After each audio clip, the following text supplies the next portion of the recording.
kausap natin sa kabilang linya via video call po dahil siya po ay galing pang Abra. At humihingi po siya ng tulong na makauwi na po ang kanyang asawa na si Maridel Lopez na isa pong OFW sa Saudi. Finish contract na po ito, May 2023 pa last year, pero hindi pa daw po napapauwi ng kanyang amo. Hindi daw po pinapauwi ng kanyang amo at meron tayong video ng kanyang panawagan. Panoorin niyo po. Nandito pa ako sa Saudi Arabia. Gusto ko na po umuwi. Humihingi po ako ng tulong na gusto ko na po umuwi. Tagal na po tapos ang kontrata ko pero ayaw po akong pauwi ng amo ko. Please po, humihingi po ako ng tulong. Happy Idol. Gusto ko na po umuwi. Ayaw po ako bilihan ng ticket. Nahihirapan na po ako dito. Na palagi po akong pinag-iinitan ng ulo ng amo ko. And then, nandito pa ako sa Ayun. Siya po si Ma'am Maridel Lopez at nasa kabilang linya po natin si Sir Magellan Lopez, ang kanyang mister. Hi sir, magandang hapon po. Sir Magellan, magandang hapon. Magandang hapon rin po, Pernay. Apo, Sir Magellan, nakakausap niyo po si misis niyo? Opo po, sir. Gano'n katagal na po ba si Ma'am Maridel doon? 2 years and 10 months na, 9 months na, sir. Pero dapat 2 years lang po. Opo, sir. Kasi mag-extend, mag-isang taon na siya sa May ulit. Opo, sir. Bagti 3 years na yun. Kamusta ho naman kamusta naman po si Miss Maridel doon? Nandun sa kapatid na, sir. Sumama na, umalis na siya sa amo niya. Pinaalis yung, pinapunta sa kapatid niya, sir. Sino po ang nagpapunta? Yung dati ng amo, sir. Pero ganun pa man, hindi pa rin siya binibigyan ng ticket, hindi pa rin pinapauwi. Hindi pa, sir. Nakakausap po ba yung agency niya, yung Shiba International Manpower Services? Ewan ko lang sa kanya, sir. Okay, mas maganda siguro sige, tanungin natin. Nasa linya na natin si Maridel. Sige sir, kausapin na. Opo. Ma'am Maridel, magandang hapon po. Magandang hapon po, sir. Ma'am, kamusta po kayo dyan? Okay naman po, pero pinapunta po ako ng amo ko dito sa kapatid niya. Sa kapatid niya? Opo. Kamusta po? Isang linggo po ako nung kahapon. Opo. Pero safe po ba kayo dyan, ma'am? Safe naman po, pero pag nandun ako sa bahay nila, palagi po siyang nagagalit ganon. Palagi siyang galit sa akin kung may kunting lang. Bakit daw po?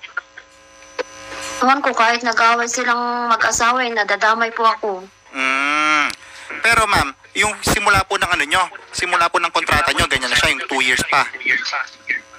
Hindi po, nagsimula lang po nung nalaman niyang may babae na yung asawa niya. Pero yung simula po ng contract kayo? Noon po, nung una pa lang po ako, mainit na po. Hindi nila ako gusto, sabi niya noon, kasi nga po, dalawa kaming katulong. 10 years na po yung katulong sa kanila.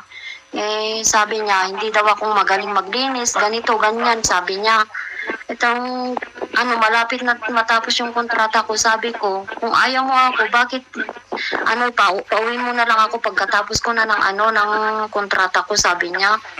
Noong April na 2023, nung nasa Dubai kami, sabi niya, nag-away-away kami. Tapos sabi niya, pag uwi natin sa Jeddah, sabi niya,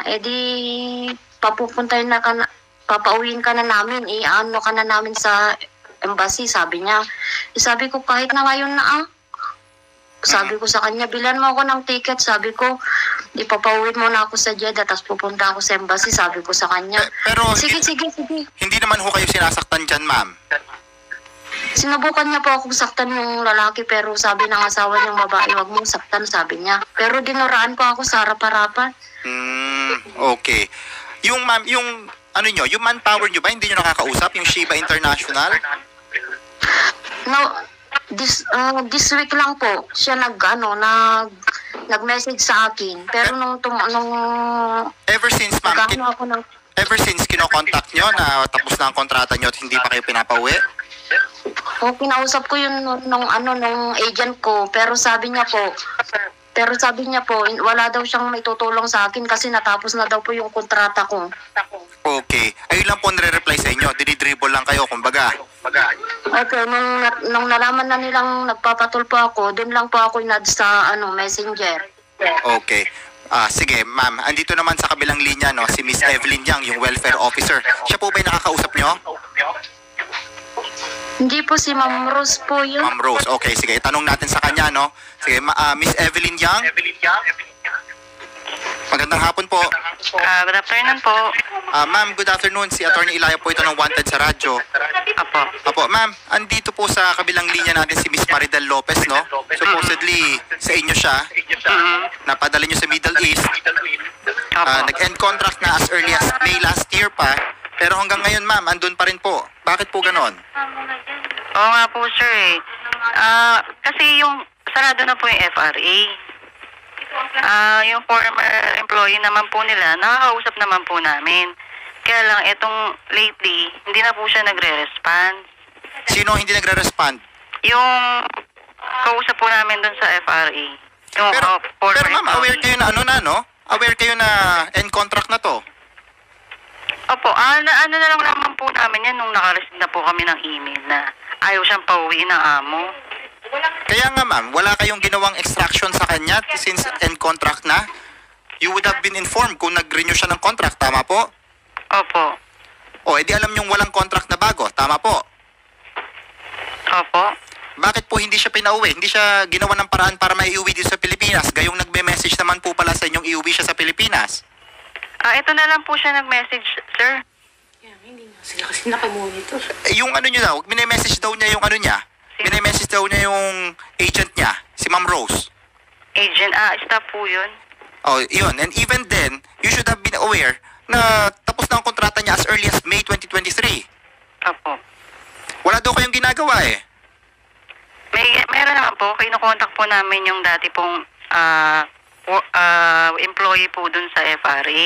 Oh, but regardless, andyan pa rin siya, nasa Middle East pa rin siya. Gustong-gusto nang umuwi ng tao, oh. Opo. O, so anong gagawin natin? Kung pwede po sana, sir, hingi po namin yung number po ng employer niya.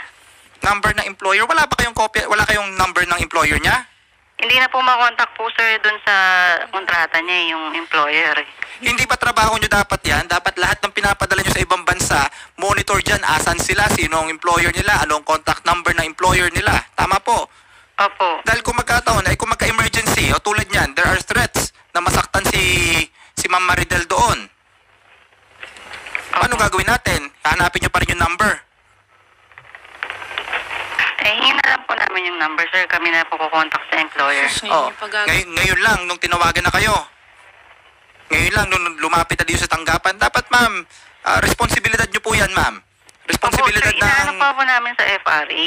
Kasama po sa ano nyo yan, kasama po sa mandate nyo yan, sa batas na i-monitor ang welfare ng mga pinapadala nyo sa ibang bansa. Tama po?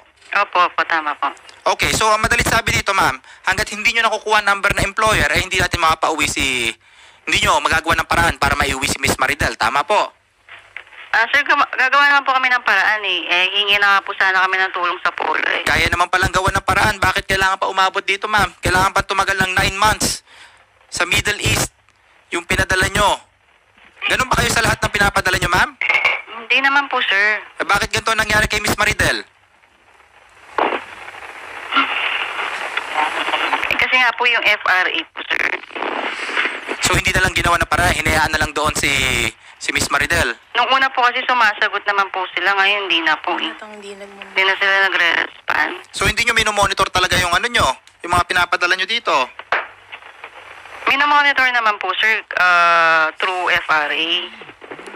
Okay, nako, Ma'am, ang sinasabi lang kasi ni Attorney Ilaya, last year pa yan, ang lagi pong sinasabi ni Senator Raffy Tulfo, Miss Evelyn Yang, na sana po, dapat po, lagi po nating kinakamustan. Kaso ang problema, ma'am, ni Hay ni Ho, wala pong kamustahan na nagaganap.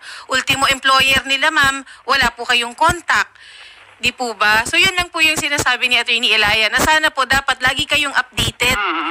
Attorney Sherilyn Malonzo, ang ating Director for Operations ng OWA, nasa linya natin, Attorney. Attorney Sherilyn, magandang hapon po. Magandang hapon po. Apo, narinig po naman po natin siguro yung napag-usapan sa kabilang linya, no? Paano Yes, po ba attorney. magandang gawin natin dito since end contract na po since May 2023 si Miss Maridel Lopez? Actually, narinig ko po at katulad niyo po, no, nakakataas ng dugo yung sinagot po sa atin. Kasi unang-una, under the 2003 Department of Migrant Workers governing rules on the recruitment and on the recruitment of land-based overseas workers, yung refusal po ng or unreasonably failing po to act on any request for assistance ng deployed worker, lalo na if it will lead to death, psychological impairment, sexual abuse, or maltreatment, ito po ay punishable by cancellation of license. So dapat alam po yan na kanyang PRA, etong si Shima. So kasi narinig ko hindi rin nila alam yung number ng employer. So, alam naman po nila na talagang obligasyon nila na iuwi. Kasi ang sinasabi nila, kailan lang daw po na tumawag po ang ating OFW si Maridel na gusto na umuwi. Unang-una, dapat, paano hindi nyo po na monitor? Alam nyo po kung hanggang kailan lang po. Attorney Shirley, ang kanyang nasa kabilang linya pa po si Ma'am Evelyn. Baka gusto niyo po kausapin. Actually, yun nga, kaya sinasermonan ko na po siya eh. Baka hindi niya alam na ito ay pwede makancel po yung kanilang lisensya. Baka akala niya light offense lang ito. And then, kasi sa amin din po, tinatanong eh. Kasi nung nagtanong kami sa kanila about this case po, sa amin din tinatanong kung ano daw po yung number ng employer. So, imagine that. So, napaka-blatant po ng violation nyo po, no? Obviously po, hindi nyo po alam paano nangyayari sa deployed worker nyo. Dapat po, pinauwi nyo na po ito. Kasi ang obligasyon nyo po, hindi po natatapos pag dineploy nyo po ang ating OFW po abroad. Ang obligasyon nyo po ay matatapos hanggang may uwi nyo siya dito po sa Pilipinas. So, kaya dapat din po, ang advice ko lang, no, kung hindi nyo po nakukonta kayo po mismo, may mga PRA po mismo na nagpupunta po mismo kung saan po nandoon po ang kanilang deployed OFW para lang maasikaso, lalo na kung wala na kayong communication po sa FRA nyo. So, pwede po kayong magpadala ng tao doon at asikasuhin nyo mismo po. Pag hindi po isusurrender po ng employer po, mag-file po kayo ng complaint po sa labor para po ma-issuean po ng exit visa po si Maridel po pauwi ng Pilipinas. Apo. Thank you po. Ayan, Attorney, si Ma'am Evelyn. baka may gusto sabihin. Attorney, Yes, po, attorney. how do we initiate a complaint against the agencies, mga airing agencies sa mga ganito, especially sa mga ganitong obligations nila? Ito po, unang-una po, there are two ways po, no? If the labor attaché will recommend po, merong in-re proceedings po tayo na tinatawag. At meron din po na yung by filing po ng ating complainant, which is si Maridel. Pag umuwi po siya sa Pilipinas, pwede po siya mag-file po sa Department of Migrant Workers nearest the place of her residence. Okay. Sige. Siguro po, pag-iisipan ni Ma'am Maridel yan. Pero sa ngayon po, since ang pinaka-urgent concern po natin ay maiuwi si Miss Maridel, paano po ba magandang gawin natin para mapabilis po, Attorney Sherilyn? Okay. Unang-una po, kaya nga po namin tinawagan yung PRA niya, dahil kailangan namin talaga din hinihingi rin po kasi ng mga taga-polo, unang-una yung employment contract. So, and then yung passport. Kasi para kung magpa-file po tayo ng complaint po sa libo, yan po yung unang-una. Kaya lang, sinasabi nila, hindi na daw po makontak yung employer. Ito po, kino-ordinate na rin po namin to sa aming welfare officer. So, waiting po kami ng feedback, but we will be asking the PRA, halongkatin niyo po yung files nyo, no, at ibigay niyo sa amin. Okay. Yung mga dapat nyo po ibigay ng dokumento po ni Maridel. Thank Apo. you. Apo. Sige po. So, hopefully, mapapauwi na po natin agad din si Miss Maridel once we get the files, ano? Basta attorney, basta cooperative ang employer at magbibigay ng exit visa, wala tayong problem doon. So, pag hindi kasi nagbigay siya ng exit visa ng voluntary o hindi sinorender po yung ating si Maridel sa MWO, ang mangyayari po, magpa-file po tayo ng labor complaint para po mapwersa po siya na magbigay po ng exit visa at mapauwi po si Maridel ng Pilipinas. Okay po. Sige po. So, ganun po ang kailangan talaga yung mga contact details lahat, no? Sige po, we expect sana, hopefully, para makauwi na rin po sa lalo madaling panahon si Miss Maridel Lopez. Apo, attorney. Apo, thank you ma'am. Thank you, Attorney Welcome Sherilyn po. Malonzo. Welcome, attorney. Mabuhay po kayo. Maraming salamat po. So, yan. Miss Evelyn, narinig nyo naman, ano, ang ano natin ngayon, ang pinaka-concern natin ngayon, maipauwi si Miss Maridel. So we expect your full cooperation dito. And sige, tutulong na rin kami. Miss Maridel, can you send yung number ng employer nyo para makontakt nila? Opo. Apo, pasend na lang po sa staff namin para gagawan din nila on their end, gagawan din nila ng paraan. Sige po. Okay? Pinasa ko naman po noon na lahat nandyan na kay Ma'am Martia. Apo. Tapos ma'am, pag uwi nyo dito, kung gusto nyo sampahan ng kasong Shiba, we will help you. Okay po. Okay? Para sa ginawa nilang neglect sa inyo. Sige po. Okay? So, pag-isipan nyo muna, pero ang priority natin is mapauwi kayo dito sa Pilipinas. Opo. Okay po. So, meanwhile ma'am, mag-ingat muna kayo dyan. Konting panahon na lang ma'am. Makakapili nyo na rin po ulit si Sir Magellan. Hindi nyo nga, mister. May, Sir, pwede po may yung number. Ma'am Evelyn, may masasabi po ba kayo sa mga sinabi po ni Attorney Sherilyn Malonzo kanina? Alam nyo na po yung tamang protocol? Opo. Alam nyo na po? Opo. Ngayon alam nyo na, ma'am. Dapat alam nyo na yun dati pa. Hindi, alam naman po namin yan ever since, sir. Okay, alam nyo naman pala ever since pinatagal nyo pa ng ilang buwan yung OFW doon. End na yung contract niya. Palibasa, kumita na sila Kaya, Diba? contract na Huwag naman ganon, ma'am. Huwag naman ganon. Kasi kawawa yung mga natin, no? Kawawa tulad yan ni Miss Maridel, ang tagal na palang kumukontak sa inyo. Delikado din si Ma'am Maridel doon. Kung may mangyari dyan, sinong sasagot dyan? Diba? So, yun ma'am. Ganito gagawin namin. Sir, kailan lang po kasi kumontak si Maridel? Hindi ma'am, kinokontak na daw po si Miss Rose. Matagal na. Rose, ito lang din po yan. And even then ma'am, hindi po kailangan kontakin. Dapat alam nyo po na by that time, by May 2023 pa lang, alam nyo na po na nag-end contract na si Miss Maridel. Tama po. Opo, sir. Hindi na po kailangan kumontak dyan. Kayo nga po dapat magpapaalala, pa-end contract ka na. Anong plano mo, di ba? Hindi po, hindi para lumapit pa si Miss Maridel sa inyo at sabihin na, end contract na po ako, pauwi nyo ako. Hindi po ganun yan. Tama po. Opo. Okay. Sige, ganito gagawin namin, ma'am. Kukunin po namin yung mga contact na hinihingi nyo kay Miss Maridel. Isesend po namin sa inyo para habang gumagalaw din yung OWA natin, on your end, meron din po tayong galaw.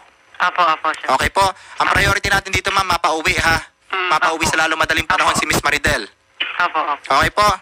Okay po. Okay. Sige. Miss Maridel, baka may message kayo kay Sir Magellan. Ayan, nakikinig sa inyo.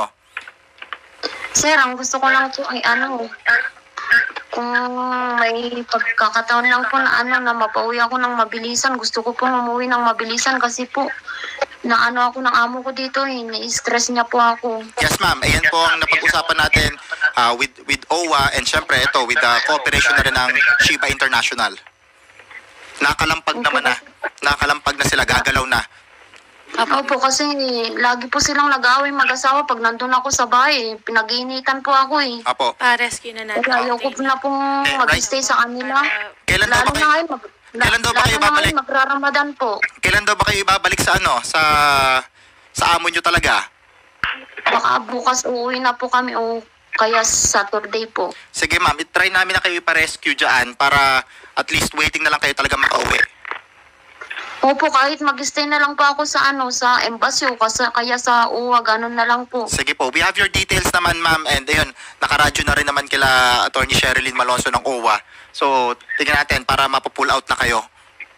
Opo, kasi pag nalaman nilang nagpapatulong po ako, baka saktan po nila ako. Yes ma'am, valid po yung concern ninyo. Valid po ang concern ninyo ma'am. Kasi nga, na-try na nga din na tinawagan ng embassy dito. Sinabi niya po na may utang daw po ako na 10,000 riyal sa kanya. Wala naman kahit 1 riyal. Kaya yun, naisipan kong palapitin yung asawa ko dun sa na lang po. Sa tulpo kaya po. Pero ma'am, etong 9 months din nyo dyan, yung in-stay nyo dyan, nabayaran naman kayo na sweldo? Nabayaran naman po. Kapareho pa rin ang nasa kontrata ninyo? Opo, nung tumawag po ako sa embassy na gusto ko pong umuwi na, yun po ang sinabi niya na may utang daw po ako na 10,000 riyal sa kanila. Kaya yun, dun ako natakot po. Ginagawa ng paraan para mapastay kayo dyan. In any case, sige ma'am, iano po natin, itatawag na rin, itatry namin kayo ipa-extract dyan para at least safe kayo habang nag-aantay kayo ng pauwi dito sa Pilipinas. Opo, Okay yun po. po ang gusto ko. Ayaw ko na pong mag-stay sa bahay nila. Apo. Mag-ingat lang po kayo, ma'am. Pero syempre, ayun, gagalaw na po tayo dito. Okay? Sa side natin dito sa Pilipinas, gawin natin ang paraan na the goal is mapauwi kayo sa lalong madaling panahon. Ngayon, pag nakauwi po kayo dito, kung anong gusto nyong gawin with Shiba, we will help you. Kung gusto nyo file ng kaso, pwede naman po yan. Okay po? Sige po, sir. Okay. Opo, sir. O yan, nakikinig si Sir Magellan, yung husband nyo. Baka meron po kayong gustong sabihin. Lagi naman kami nag-uusap na. Sige po, ma'am. Tama-tama. Ay, Sir Magellan, kayo na lang po. Ano po yung gusto nyong imensahe kay Ma'am Maridel? Palakasin nyo lang po yung loob niya, sir. Tama-tama, kaka-February 14, no? Ang basta makauwi lang, ma'am. Ayan, kausapin nyo. Ayan, no, nakikinig siya. Magpasalamat ka na lang kay attorney. Pauwiin ka. Hindi, mag-message ka muna. Ingat ka lang Para dyan. haligin naman kami dito. Mag-message ka naman. Ingat na lang siya doon, sir.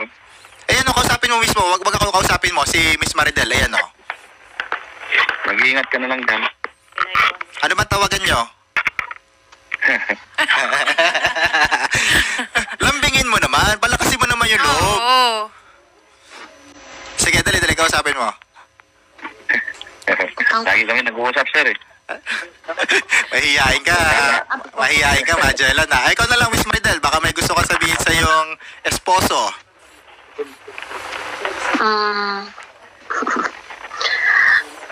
Sige, maghintay ka na lang dyan. Sana sa madaling panahon, magkita na tayo. Kita ko na yung mga anak ko. O yun, sige.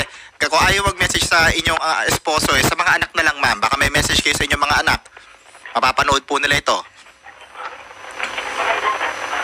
Diyan, Clarence, May. Magdasal lang kayo palagi, ha? Para mapauwi na si mama. Para makikita-kita na lang tayo ulit. Magkakasama-sama na. Yun na po ang hiling nila palagi na mapauwi na ako. Tinatanong nila palagi kung kailan ako uuwi, pero hindi ko naman masabi kung kailan. Kasi di naman ako binibigyan ng ticket, ng exit. Kinausap din ako ng amo ko na nabigyan ako ng new contract para mapauwi na, pero wala din eh. Kahit anong gawin ko, hindi naman ako makauwi. Mag-pray lang kayo para makauwi na si mama. Madaling panahon, okay? Apo, ma'am. Parating na po ang tulong. Kapit lang. Konting kapit na lang, ma'am. Makakapiling nyo na rin po ang inyong pamilya dito sa Pilipinas. Okay po? Salamat po, sir. Sige po, ma'am. Ayun. Sige Okay. po. Ma'am Maridel, wag niyo pong ibababa yung linya, ha? Kakausapin pa rin po kayo ng staff po namin para sa ibang detalye po. Sir Magellan, maraming salamat po. Antayin niyo lamang po yung tawag ng aming staff at kapag susunduin na po natin, makakauwi na po si Ma'am Maridel, sasama po kami sa inyo sa pagsundo sa kanya. Apo. Sige, attorney, ma'am. Maraming salamat. Wala pong anuman, Sir Magellan. Kapit lang din po at dasal-dasal. Okay, Miss Evelyn, asahan po namin ang tulong nila, ha? Maraming salamat po. Opo. Okay, ayun. Dapat yan yung lagi nang sinasabi ni Senator Raffy na dapat kapag nagpa-deploy po kayo ng mga OFWs po natin, dapat lagi po ninyong minomonitor from time to time. Dapat lagi nyo pong kinakamusta yung ating mga OFWs. Ang problema kasi dito kay sa Shiba, ang tagal na 2023, May 2023 pa finish yung contract. Kaso hanggang sa ngayon, nag-January na, nagpasko na, nagbagong taon na, hindi pa rin po nakauwi yung ating OFW. Tama. Ayun. Kaya magi 3 years na, no? Sakto. Magi 3 years na hindi naman dapat. Yes no? po. Okay.